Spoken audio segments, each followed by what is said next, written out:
When it comes to the beginning of civilization in Egypt, the Nile was everything. It was the giver and the sustainer of life. The Nile is the largest river in the world. Its southernmost origin is in Rwanda in Central Africa. It flows from south to north, winding its way through 4,000 miles of grasslands, mountains, and desert. As early as 6000 BC, humans began to settle along its river valley. The Nile's seasonal flooding provided rich, fertile soil in the floodplains, which enabled harvests to yield large crops and allowed the human population to explode. During the 4th millennium BC, two kingdoms emerged, the Lower Kingdom in the north and the Upper Kingdom in the south. Around 3200 BC, the two were united, and the new unified kingdom stretched 600 miles along the Nile. This unification would eventually culminate in the great kingdom ages of the pharaohs, named by the historians as the Old Kingdom, the Middle Kingdom, and the New Kingdom. This 1700-year stretch marked a time of supreme rule by the pharaoh and a flourishing of the arts, commerce, science, and medicine. The flourishing of the arts, particularly architecture, met with the absolute rule of the pharaoh in the form of the pyramids. These pyramids are great burial tombs believed to help the pharaoh in achieving eternal life after death. The first of the pyramids we have knowledge of was built by Imhotep under the pharaoh Zoser, the first pharaoh of the Old Kingdom. His pyramid was constructed at Saqqara around 2800 BC.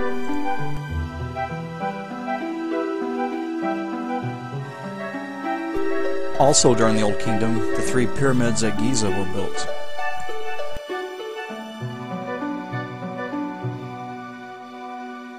The largest of the three, often referred to as the Great Pyramid, was built for the pharaoh Khufu around 2540 BC. It took 20 years to build, and after its completion it was the tallest building in the world for over 3,800 years.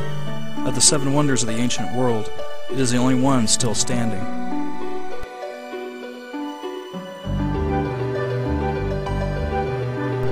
It's in the New Kingdom, however, where we find some of ancient Egypt's most legendary pharaohs and its most remarkable temples.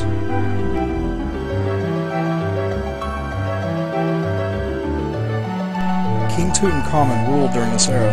He is referred to as the Boy King because he ascended the throne at the age of 9 and would die only 10 years later. His tomb lies in the Valley of the Kings near Luxor and was never plundered like so many others.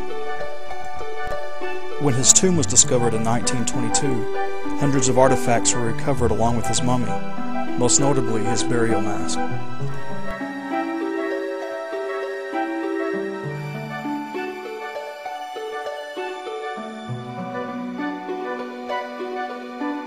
Today we are still intrigued by the mystery surrounding his death.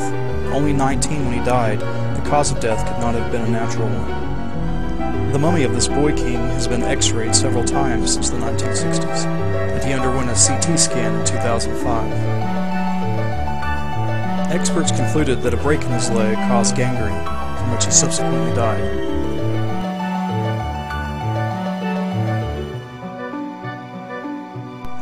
The New Kingdom's most powerful pharaoh, however, was Ramses II.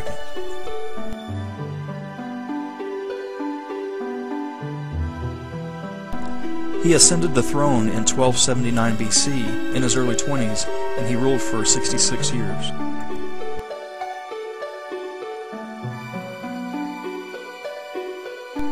He had many wives, and the most famous one was Nefertari, and he had over 100 children. He waged military campaigns in modern-day Syria and Israel to the east, Nubia to the south, and Libya to the west. He was the pharaoh of the Old Testament during the exodus of Moses and his followers. The monuments built for him at Abu Simbel, Ramesseum, Luxor, and Karnak are a testament to his power.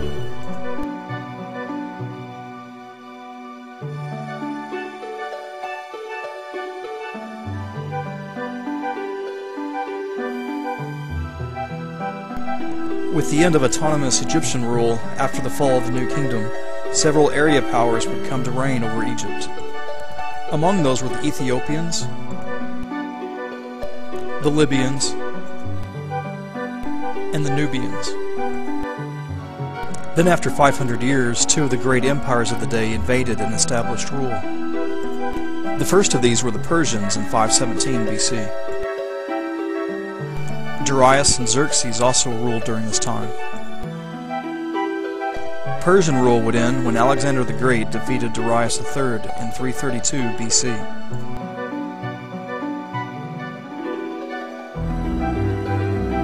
Alexander the Great would install the Greek Ptolemies as the rulers of Egypt.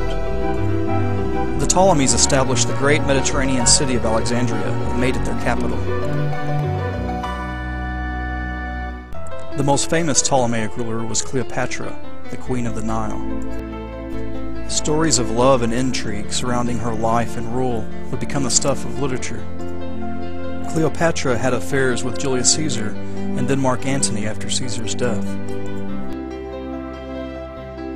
Shakespeare and Bernard Shaw both wrote plays concerning the love affair between Cleopatra and Caesar's friend Mark Antony. Egypt wouldn't come under Roman rule until after Mark Antony fought in a civil war against Caesar's nephew Octavian. When Mark Antony was defeated at Actium, he committed suicide.